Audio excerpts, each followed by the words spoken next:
everywhere the children be. Oh, it's home. That's right now. You made a home in your heart for me. You brought me in. So we were just playing outside Brandenburg Gate on the other side, the west side of the wall, and we had to stop because there's an invisible line where you can't play. It's almost like a wall, but it's not. So we're gonna play on this side.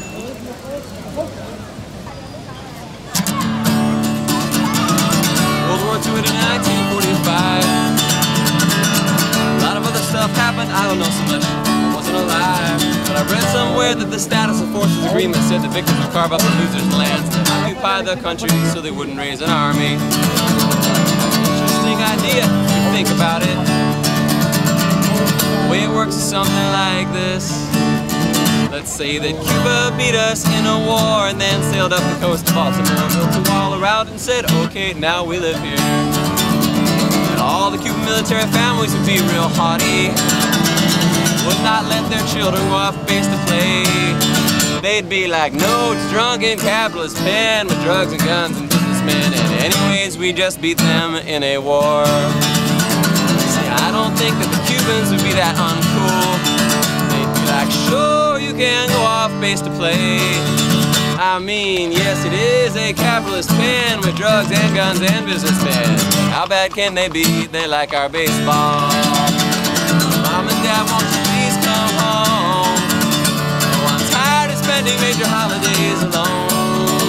No, my goodness, you've been there 16 years. The relatives think you disappeared. Mom and Dad, won't you please come home? So in that way, Germany was made upon battlefield for the superpowers to wage Cold War upon.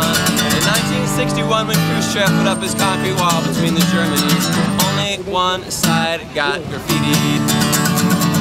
In the East, it was illegal to have opinions, not to mention drive ecologically correct cars, or have spray paint for that matter. In the 28 years that wall survived, hundreds and hundreds of people died just trying to get across to see their family. Mom and Dad, won't you please come home? Oh, I'm tired of spending major holidays alone.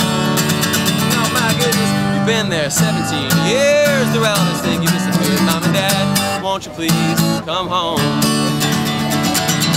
Overseas school teachers get paid a higher wage. Public school teachers anywhere in America. And on top of that, they get paid living quarters allowance, LQA for short. Of the government, and that takes care of all their housing. Now, earlier my Cuba analogy was a little bit unfair. There are some Americans that do take advantage of their cross-cultural opportunities. The reason that my analogy did not work is that not only do we occupy Germany, we also occupied Spain, Italy, Iceland, Turkey, Greenland, Cuba, ironically, and most of Southeast Asia. Mom and Dad, won't you please come home? Oh, I'm tired of spending major holidays alone.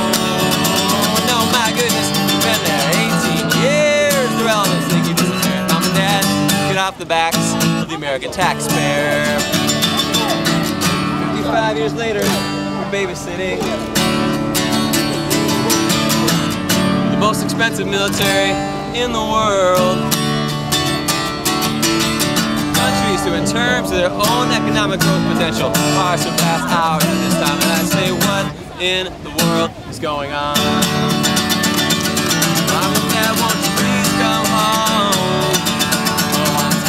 Spending major holidays alone.